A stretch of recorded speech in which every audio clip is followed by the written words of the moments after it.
Hi guys, it's Miss Lisa and I'm back on the porch for outside porch time story time because it's not too hot yet and it's not raining yet. That usually doesn't happen until the afternoon here in Florida in the summertime. So this book that I'm reading for you today has been around for a very long time and I grew up reading it, and it's about some ducks and it's about a town in the United States called Boston, and it is called Make Way for Ducklings by Robert McCloskey. He also wrote a book that you might know called Blueberries for Sal. Make Way for Ducklings. It's kind of a big book. Mr. and Mrs. Mallard were looking for a place to live, but every time Mr. Mallard saw what looked like a nice place, Mrs. Mallard said it was no good. There were sure to be foxes in the woods or turtles in the water, and she was not going to raise a family of ducks where there might be foxes or turtles, so they just kept flying on and on and on. When they got to Boston, they felt too tired to fly any further. There was a nice pond in the public garden with a little island on it. "That's a very nice place to spend the night," quacked Mrs. Mallard, so down they flapped. Oops, hold on. There we go. The pages were getting a little stuck. Next morning, they fished for their breakfast in the mud at the bottom of the pond, but they really didn't find that much. Just as they were getting ready to start on their way, hold on. There we go. Haha, sorry about that. Just as they were getting ready to start on their way, a strange, enormous bird came by. It was pushing a boat full of people, and there was a man sitting on its back. "Good morning," quacked Mrs. Mallard, being polite. The big bird was too proud to answer, but the people on the boat threw peanuts into the water, so the Mallards followed them all around the pond, and they got another breakfast that was better than the first. "I like this place," said Mrs. Mallard as they climbed out onto the bank and waddled along. "Why don't we build a nest and raise our ducklings right here in the pond? There's no foxes, there are no turtles, the people feed us peanuts. What could be better?"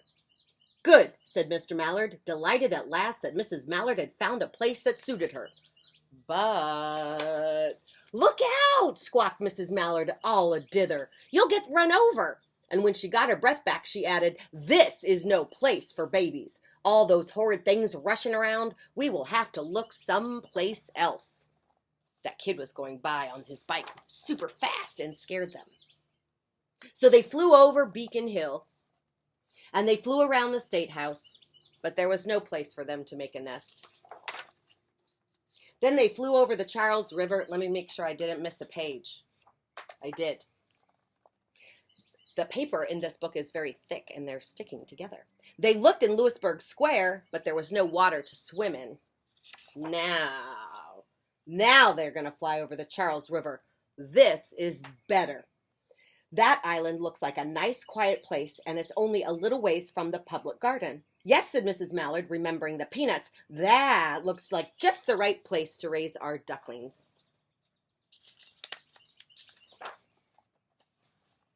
So they chose a cozy spot along the bushes, just near the water, and settled down to build their nest. And only just in time, for now they were beginning to molt. Do you know what that means? That means their feathers are going to start coming out. All of their old wing feathers will start to come out, and they would not be able to fly again until the new ones grew in. So it's very important that they're at a place where they feel very safe, because they won't be able to fly away. But of course they could still swim. And one day they swam over to the park on the riverbank, and there they met a policeman whose name was Michael. And Michael fed them peanuts, and after that, the Mallards called on Michael every single day. Called on means that they went to visit him. We don't really say that much anymore. If I call on you, that means that I would come to your house. But we often used to say that before we got telephones where we would actually call somebody. Kind of interesting. There she is. After Mrs. Mallard had laid 8 eggs in the nest, she couldn't go visit Michael anymore because she had to sit on the eggs to keep them warm. She moved off of the nest only to get a drink of water, only to have her lunch, or only to count the eggs to make sure that they were all still there. One day, I almost said the ugly duckling. One day the ducklings started to hatch out. First came Jack, then Cack, then Lack, then Mac, then Knack, then Whack, then Pack, then quack. Mr. and Mrs. Mallard were bursting with pride. It was great responsibility taking care of so many ducklings, and it kept them very busy. I'm going to say their names again for you. Okay, so first came Jack, and then Cack, and then Lack, then Mack, Knack, Whack, Pack, and Quack. And I bet some of you noticed a pattern there. I'll say, oh no, I'm going to read, I'll keep reading. You see if you notice it the next time I say all of their names in a row. One day, Mr. Mallard decided that he wanted to take a trip to see what the rest of the river might look like. So off he set. I will meet you in 1 week in the public garden, he quacked over his shoulder. Take very good care of the ducklings. Don't you worry, said Mrs. Mallard. I know all about bringing up children. And she did. So there he goes. He's going to go swim away and explore the rest of the river. And she taught the babies how to swim and how to dive. And she taught them how to walk in a line, how to come when they were called, and to keep a safe distance from bikes and scooters and other things with wheels.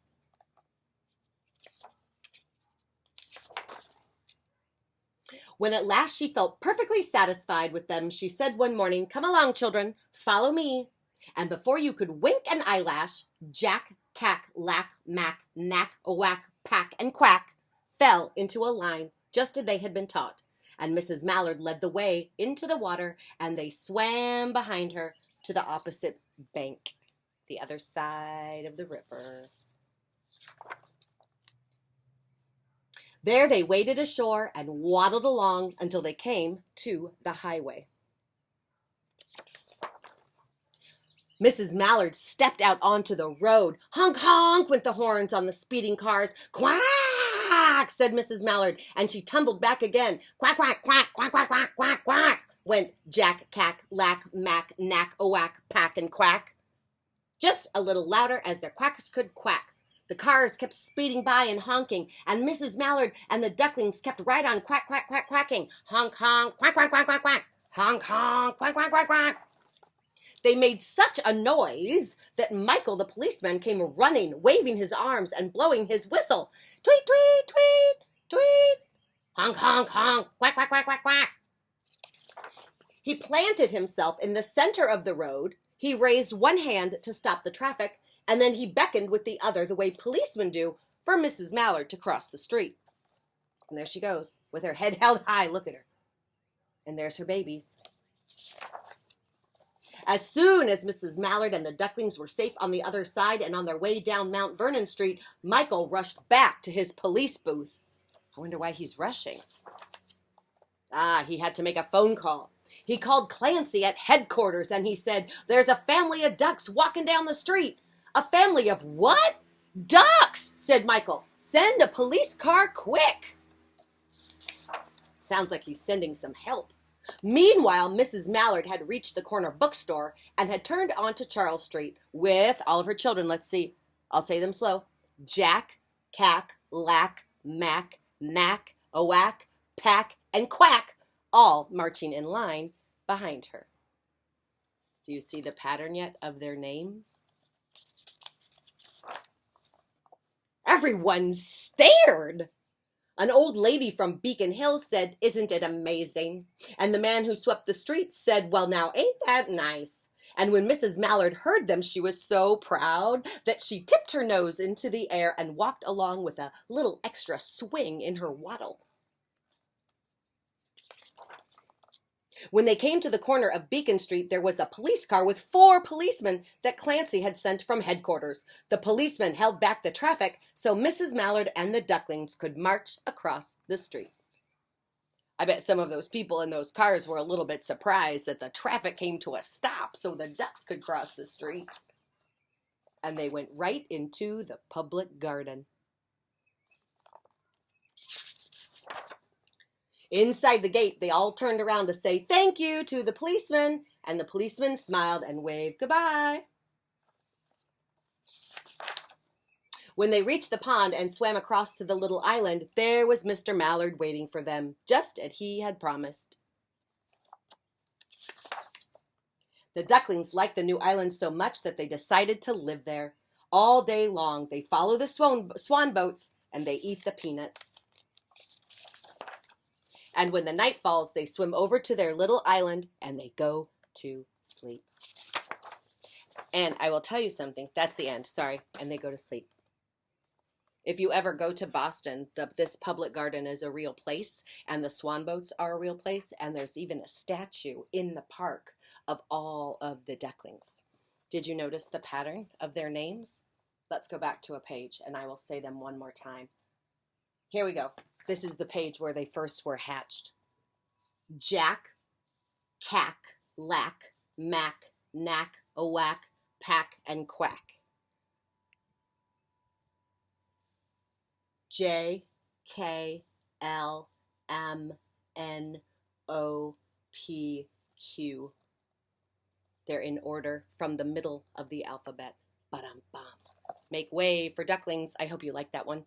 I will see you tomorrow for more porch time, story time. Bye. I'm Miss Lisa. See you later. Have a good day. It's Friday. Woohoo!